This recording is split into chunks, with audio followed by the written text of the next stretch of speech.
All right, welcome back to another episode of Blockchain Basement. My name is TJ. I'm joined here today with the one and only DZ, who we just wrapped the live stream upstairs. Going to be getting into a little bit of what we talked to on that show today. A couple of our research and writing team. We've got Convenient Truth, aka Nick Diamandi, as well as Drew joining us there. What's your handles that you're pushing, Drew? Pull that mic down a little bit so we can see that beautiful face. It's just at Drew Whitert. Okay. It's just my first at name. Drew Whitert. Very easy to spell. Yep. I'm sure you guys will all figure that one out. Yep. So we're going to be talking a little bit today about the Aptos blockchain. It's something we mentioned on the morning live stream. But as we dig into that, I want to ask some of these guys, obviously very well researched. They know. Oh, and I can't forget our pilot of the spaceship down here in the basement, BJ, joining us on There it is. There he is. There Don't it look too is. close. He's been out of town this weekend. You don't want to know what happened. So anyway, we were talking about Aptos blockchain a little bit this morning on the morning live stream, and it just kind of got me thinking, I want to pick these guys' brains a little bit about what do they look for when they invest in a project, how much the team matters, what is the time frame they like to invest in a project, especially right now we're kind of between cycles, or you could say we're in the bear cycle of the typical 4-year cycle. So I'm curious, do you accumulate more of your favorite projects in the bear market? Do you try new things? Do you flip things? So we'll talk about that a little bit, but mostly just wanted to pull up these stories or really just dig through the tokenomics real fast. You have my screen, I believe. Yeah. So Lady of Crypto, who I don't really know that well, she does, some decent threads that I've seen that I like and some not so much, but this one was fairly just factual, putting the information out there. Was very, most of what you're going to see, at least online right now, is very negative towards Aptos. This was pretty straightforward. So I'll just click through this here so we can read it. Golly, my eyes are terrible. Not going to pile on here. So this shows kind of the tokenomic supply somewhat of, this is the same thing you were doing on the morning stream. You try to zoom it out. Then it doesn't like those horizontal photos. No, it doesn't. When in doubt, zoom out. When in doubt, zoom out. Yeah, especially in a bear market. Don't do it in a bull market. I meant with the graphics. Yeah. So according to this, it says 51% go into community, which we're going to dig into a little bit there because there's a little bit of discussion on who the community exactly is. Core contributors 19%, foundation 16.5%, investors 13.4%. So on the surface, all that stuff looks fairly decent. The foundation getting a percentage, investors getting a percentage, core contributors, that's going to be like your developers and actually people building on the chain. Those numbers aren't necessarily out of whack. And then you start to, and we're going to look at, let's see, they've got, I'm an issue here is without having, where is the lockup time? They've got decent lockup times. They have a 12-month cliff on the investors, and it's vested over 4 years, seemed reasonable. But one thing that was interesting that DZ pulled up that, that he noticed was of those. Well, there's already misinformation. Pull that back up and look at the one second from the bottom there. It said 13%. Mm-hmm. I assume, again, only 13% to early investors is actually quite good. Well, go up to that third tweet. She said right there, only 13 going to early investors. That's great. Well, 51% is for the community and 82% is staked. Yeah. Those are the early investors. So what do you mean? So when she says 13% early investors, she means early investors. Because me, TJ, you watching at home, we can't invest in it.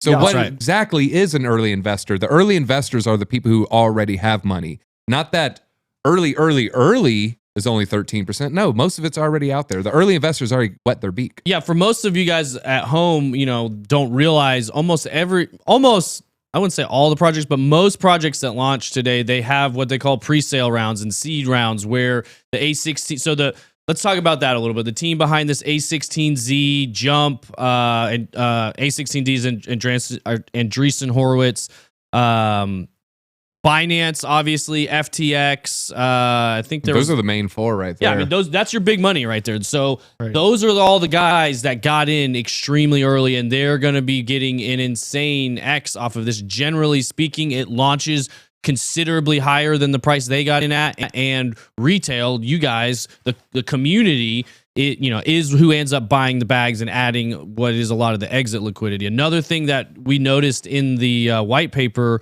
was the fact that they do have a lockup, but it doesn't apply to any staking rewards. And then to his point, 80% of it's already staked. Who do you think is going to be getting the large majority of those staking rewards? It's going to be those early investors, and that puts constant selling pressure on the price. So it relies on hype, marketing, and constant new people coming in and purchasing to keep the price going up. So yeah, they choose a lot of careful language there because, like you said, the staking rewards are happening. They're going to be dumping. The staking rewards are happening, but they keep saying rewards are locked up for 12 months. Well, they don't mean 100% of the rewards. They mean 51% is going to the community. Well, they don't mean you as the community. So they're just choosing their language very carefully. And it's almost like a precision, a surgical precision that they're using this language in an effort to confuse people. Well, also, wasn't Nick starting to quote that classic Roman thing, Carpe Diem? Because Diem's involved? Yeah. Well, DM is involved, and that's actually, I know, Nick, you were digging into the white paper, and I don't want to get too caught up on the tokenomics. The big thing with the tokenomics, the reason it got such a stir going was it was getting listed on Binance, I think Coinbase, basically all the major exchanges. It got listed today with absolutely no clarity into the tokenomics whatsoever. No. So everybody was freaking out. How can this thing be getting listed on major exchanges, put in front of the retail public with literally no information being provided to them at all on what they're buying and what they're investing in? So that's what caused this stir. They did finally push out those tokenomics, but I don't want to get too hyped. Oh, there's the chat. There's our basement dwellers. Glad to see you guys in there. Up? For some reason, our side TV here is not showing anything. So glad to see you guys. Hey, TJ, real quick. So like the way that they did this is very similar to how most private sales in the stonk market work, right? Like only accredited investors have exposure to this project. This crypto project isn't doing anything that private sales aren't doing. Correct. Yeah. I mean, it's most crypto projects do launch that way. I mean, most people don't realize that. Yeah, there is a seed round, a pre-sale round before the token generation event is what they call it. Before everything, the tokens get created before it gets listed. It's extremely common. So I don't want to get too hung up on it because we were talking after the stream wrapped, and I'm not running out to buy this off of an exchange today, but I will say the team behind it and the big money behind it, they're obviously incentivized to make that price go up. And we've seen I just had a thought. What coin that is very similar to this released at the absolute worst time? ICP. It released at the top of the market. Now, if ICP were to release today, I think there'd be some considerable gains. They wouldn't have launched at that valuation. Yeah, right. So maybe just by due of the date of the Bitcoin 4-year cycle, this could be a tremendous investment. It really could be. Now that I think of it in that frame, maybe I will put a little bit of money in it. But yeah, the pumps have happened. Like the big gains have already been had. It's been had by the whales. It's not going to be had by us. But there's still a potential 2 to 10x that's very doable here. Yeah, absolutely. Well, absolutely. At the bottom of the bear market, if this turns into a viable project next cycle, I mean, it could be an incredible investment. Like I said, I don't know what the price is right now. I haven't looked at the charts. Yeah, I haven't seen the market cap it's launching. That's going to be a major point. Yeah, well, and that's something I kind of want to shift gears here a little bit. Don't want to be too hung up on these tokenomics because, like you and I just said, it could be the one that just absolutely blows us all away in the next bull market. And we know part of how I pick is based on the team, based on the tech, based on the use case. Now, layer ones, obviously there's a lot of competition. This would be competing with Ethereum, Cardano, Solana, all of those other layer ones that are existing right now. If it competes, there's a lot of potential upside there to be made. But if it doesn't, obviously it could be like another ICP, which I think is a good reference. So I wanted to kind of ask you guys, when you're looking for projects, or actually, let me come to you, Nick, before we go completely into that, because you did dig into the white paper a little bit. You did do a little research on it. Anything in there while you were reading up on it that you found interesting or notable specifically about Aptos before? And then we're going to switch to kind of like general things you look at when investing in new projects. Yeah, so the interesting thing, and you touched on it just real quickly, is the fact that the language is Diem. So it has strong ties to the old Diem project, which is a Facebook stablecoin.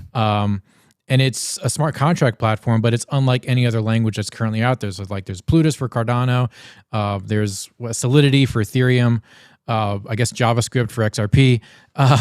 So this really is, and I guess, I don't know, like C++ for Solana, like doesn't work. But anyways, Solana's Rust. Actually. Solana's Rust. Okay. Having a new type of like software stack in crypto, the timing of it is good for it to be in the bear market. And if it's something that has so much momentum already behind it, because Facebook trained up thousands of people on to use this move language, and they haven't given up on it. And these guys know what they're doing. Like the one dude, Mo, like he looks like a guru. Thank you. Speaking of gurus, yeah, crypto sunglasses on TikTok, by the way. The guy looks like a guru.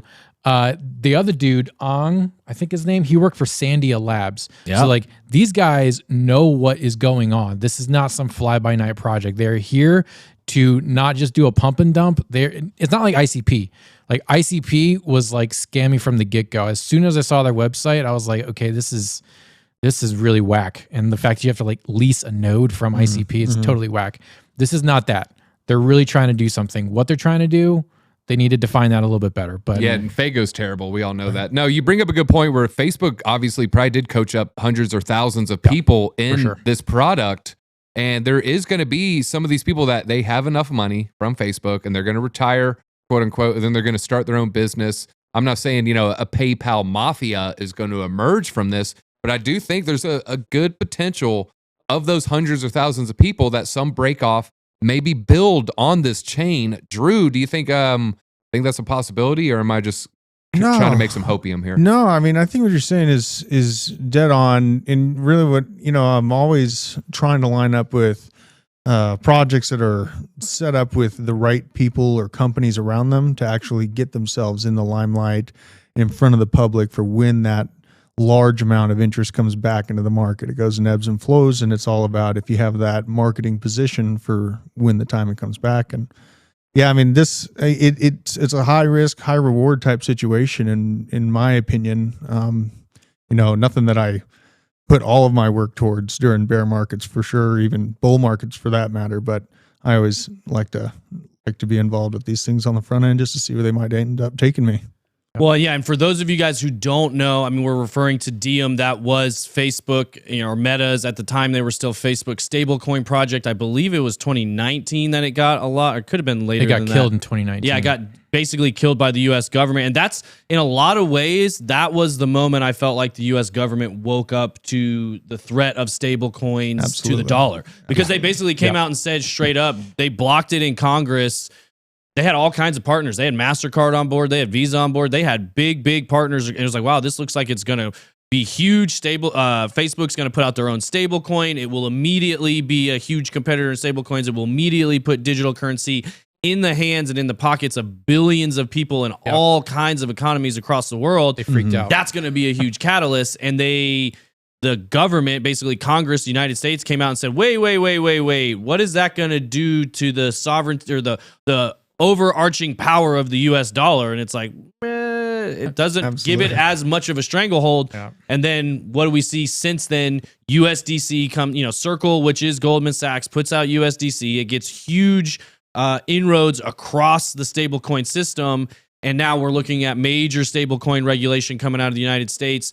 This Diem project's been pushed back years at this point. And so it had a lot of promise back then. I think it still has some interesting promise. The question is, will it develop the way we think? I think everybody made a lot of good points. It launching in the bear market sounds good. The team behind it looks good. I know you mentioned there's some, we know there's Facebook ties. Obviously, there's some BlackRock, some heavy investing ties, on the team behind it. So, could be a project. It's definitely a project to watch. That one, and it's Sui. I think it's SUI. That's another blockchain I keep hearing a lot of people talk about that has a similar kind of big money behind it. Could be kind of the pick for the next bull run. So before we start talking about too many next bull run picks, I had kind of a question for you guys, and it's something that I think people at home can relate to. Any crypto investor that's been through multiple cycles, I know, has had to have this discussion with themselves. And if you're not, you're having it with yourself probably right now, or you will over the course of this next year. The question is, continue to stack and accumulate chains you love, cut ties, move on to new ones because you think, you're not seeing enough price action, or you want to see the new thing. Like, say this Aptos thing is the new thing. You don't want to be stuck holding the EOS or the Tron, right? You want to be in on. So that's the perfect example I give. Like, if you were big on Tron in 2017, you crushed it. You made a lot of money on Tron in 2017. You watched a lot of it go away in 2018 and 2019. And then you start hearing some of these things about Solana, about Polkadot, some of these other projects. And you're like, well, no. Tron's way far ahead of them. And look, I made a lot of money on it. I'm just going to stick with my Tron. Well, you'd be kicking yourself if you passed on Solana. But it's tough, right? We end up getting some conviction behind these chains. There's reasons we invest in all of these projects. So I'm just going to kind of go around the room starting, and you can apply, this applies to crypto projects or NFTs as well. And we could, at the end, we're going to talk about some different tools and some different research things. And, there's definitely different things you can use with NFTs compared to crypto projects, but they're pretty similar as far as users and volume and that kind of stuff. But Nick, I'll start with you, go to Drew, and then DZ. Do you lean into accumulating projects you love or trying new things? And I got Bitcoin included. I was going to pull Bitcoin out, but Bitcoin included. Yeah, to me right now, Bitcoin, really, if you look at the stock market, it's like a $19,000 stable coin. It's more stable than the stock market right now.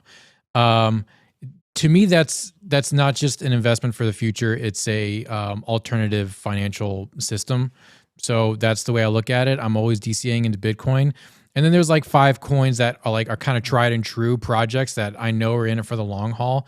And then there's I'll give myself enough room for some flyers, these up and comers. So I think I'm going to keep my eye on APT. That's the ticker. And also, a real quick shout out. We've got 35 people watching right now. Hey, that's awesome. Remy, Goatsack, Lord Servant, Nakudo. Thanks for these are my crew. And hey, Yeah. actually, one thing we're thinking about doing, guys, let us know in the chat if you think this would be fun. We might start dropping in a call-in link so you guys can actually remote in and ask. I would like questions. that. I would love to get some phone calls. That'd be fun. All right, I'm gonna get my phone number right now. Actually, Yeah, DZ's free on Friday and Saturday night, Friday by the and way, Saturday guys. nights, that's right. Only 99 cents a minute. So, but when I'm looking at a project, I know that you got to be looking for the up and comers, and it's you can come out with a splash, but when they're 6 months or 8 months down the road, have they kept to their roadmap, and are they adding interesting, not just adding partnerships? Like, no one gives a crap if you've partnered with a hardware wallet. Have you partnered with someone who's going to? But they partner with Chainlink now. Do they partner with Chainlink? Have you partnered with something that is moving you towards your roadmap? That's really what I look for. But absolutely, I'm looking for stuff for new exotic cryptos during this bear market, because then you're looking at giant gains. There you go. What about you, Drew? Yeah, I have I've saved pretty. I have basically seasons of the year. I will get a little bit more aggressively focused on up and coming altcoins or new projects. Basically, once I feel like Bitcoin has kind of done what it can for me at that moment in time, I will move those assets over to these new projects. I've gotten lucky on a few of them. But I never hold on to them for the long term. I always am turning those profits back into Bitcoin. So your strategy is invest in other projects, take your gains, roll those back up into Bitcoin, and just kind of slowly stack up your Bitcoin over time. Yeah, exactly. I like that. And I kind of spread it out. Like I consider Ethereum right up there with Bitcoin, XRP, Chainlink, and now Cardano. I've been buying Cardano for a few months. I've infected you all. I know. Well, I've been watching Cardano since 3 cents. I kicked myself in the butt when it hit, near $3 or whatever it was during the last bear market. So once I saw it hit these 30-cent levels, it's a no-brainer for me. Well, and actually, I'm glad you brought up Cardano, because that's an interesting comparison when we're talking about blockchains, right? We're talking about a VC blockchain like a Solana, like this Aptos project potentially, where there's really good pumpamentals, there's good team behind it, there's good money behind it to make the price go up. And then something like Cardano, which is just a solid blockchain. It works. It had a fair distribution. It's much more community built as far as operating that way. But there's not a lot of incentive for big money to come in, buy it up, and push the price up. Charles even admitted that on stage. Like, when the ecosystem really gets going, there'll be some incentive there for VCs to get in. But right now, it's really a community-based project, and the number one way to get in to profit from it is getting involved and interacting with the ecosystem. I know that's what you guys have been doing with JPEG Junkies. The NFT scene is really strong over there on Cardano. So when you use and interact with the blockchain, what's your take on, because you've used a lot of both Solana and Cardano. Yeah. Because those are kind of outside of Ethereum, I would say those are probably the hottest two NFT ecosystems. So what would be, when you're investing to make a profit, what do you choose, Cardano versus Solana? And in your experience with interacting with each blockchain, what is your preference as a user? As a user right now, it's definitely Cardano. Go back a year, it's 100% Solana. So I can say this, being in the weeds, Solana's ecosystem has grown incrementally over the past 12 months. I'm looking at a lot of the projects I hold in Solana. They're having their 1 year anniversary, a month or two ago. So, I can kind of track the progress there. And nothing's too different. Sure, Magic Eden has probably launched about a year ago. I think they're another one with just a year anniversary. So once Magic Eden launched, the ecosystem felt pretty good, but the growth hasn't been that tremendous since. Whereas on Cardano, the growth of the last 12 months has just been tremendous. It's phenomenal. It's not even on the same level. Now, Cardano is playing catch up when it comes to a lot of features, playing catch up with Solana and Ethereum, but just the growth potential and seeing the dApps explode is really making me much more bullish on Cardano. And right now, the NFT volume, if you want to make money, you're trying to flip, get in Cardano. The volume is exiting Solana, going into Cardano. When you have more net buyers and sellers, things really start to take off. So that's where I would be interested in making gains. It's 100% Cardano. It was $3.09. Their point, buying in the 30s. I mean, you're looking at, I can't imagine we only top at the previous all-time high next bull. Just seeing the growth, seeing the development, seeing the community firsthand. I am, again, not financial advice. I imagine we go past $3.09. I think you're watching at home.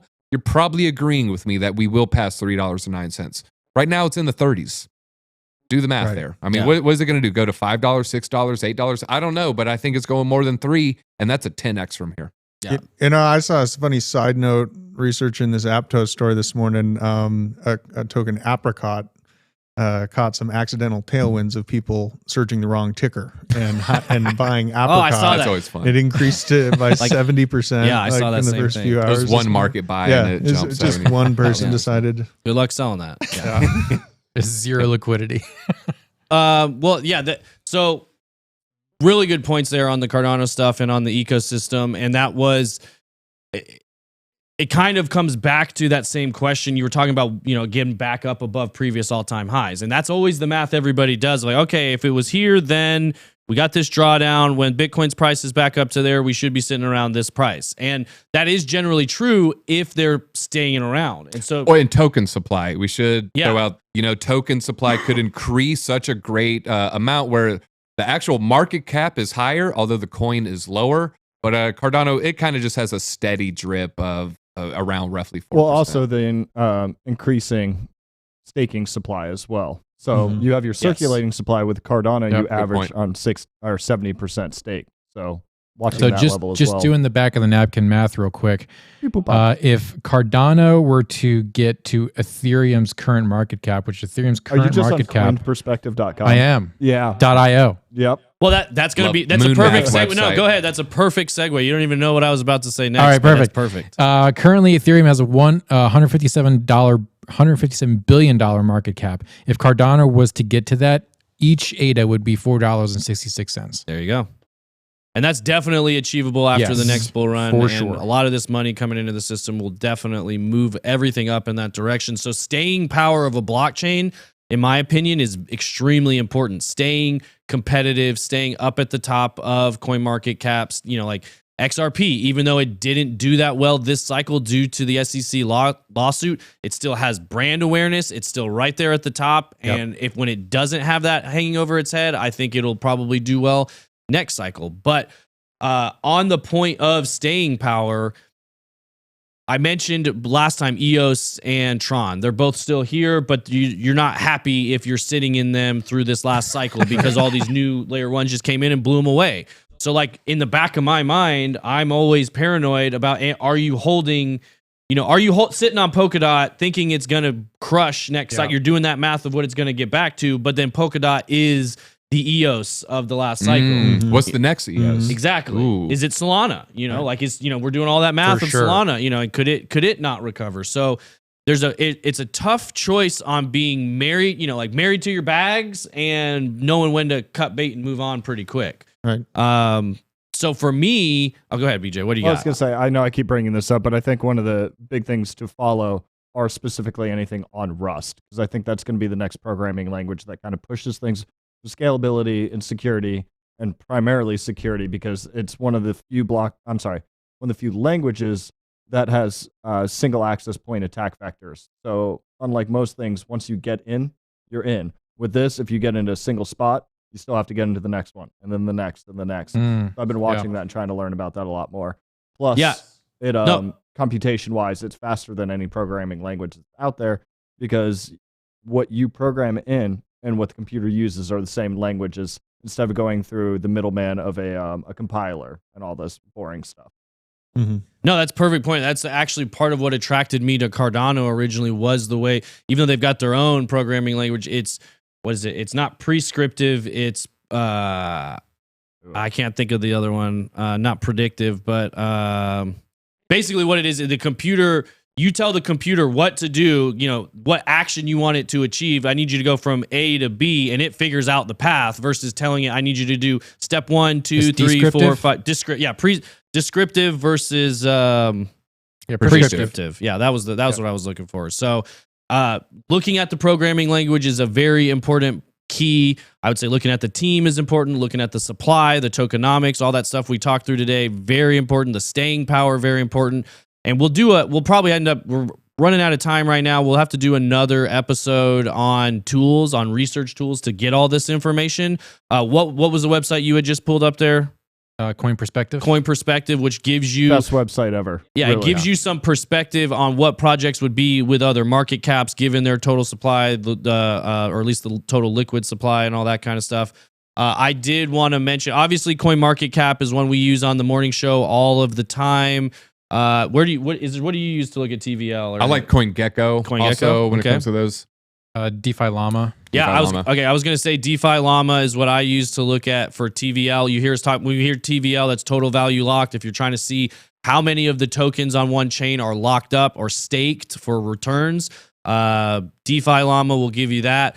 DApp Radar is another one if you're looking for users on specific blockchains, specific applications. I think that was the running joke the other day. Decentraland had something like 24 monthly active users or something ridiculous like that. So that's loaded. Yeah. And so, you got a huge market cap, but nobody in your system, nobody using your network, that's gonna catch up with you at some point. And if you want to be a real degen, remember when we were all on dextools.io? Yeah. I try to put that behind me. Dex Tools. Yeah. I mean, there's a lot of really good resources out there. I think maybe next week we'll sit down with maybe do a research special, and everybody kind of go over their favorite research websites and tools and things to use in the future. So hopefully you guys can get some value out of that. It's still hard for me to read the chat with that tripod right there in the way. But sorry. I thought you were talking about the actual tripod. Oh Sorry. no, yeah, not your tripod. There it is. What's up, Twitch? We're still here. Yeah, and then I also wanted to dig into this stablecoin bill. Maybe we'll save it for tomorrow. As far as it was supposed to be pushed through this congressional hearing, now they're coming out saying it's not going to be pushed through, and it seems like that is going to be a major catalyst to. There you go. Senator Himes is saying, or Congressional Representative Himes saying, no way it's going to be done. Not even potentially early 2023. So. I know Kevin O'Leary came out just yesterday saying once this is done, it's game on for the market. We should see a bullish return with this regulatory clarity, specifically on stablecoins. So we're gonna have to keep our eyes on that story as it develops and get into it a little bit more tomorrow. But as always, love hanging out with the basement chats. We're gonna be doing these more often. Blockchain Basement just for you guys. Let us know in the comments or in the chat where what kind of stuff you want to see in the future. If you guys would want to come on as a call-in guest and other types of things to cover. And we'll be doing this just a more relaxed version of the morning show, a little bit more low-key, a little chatted up, and then yeah, just have a I can't little wait fun. to take y'all's calls. Yeah, That'd be I know, great. that'll be fun. I can't wait till it's a true call-in show and we can, JPEG junkies. there you go. That's right. Be out. Goodbye. Be out.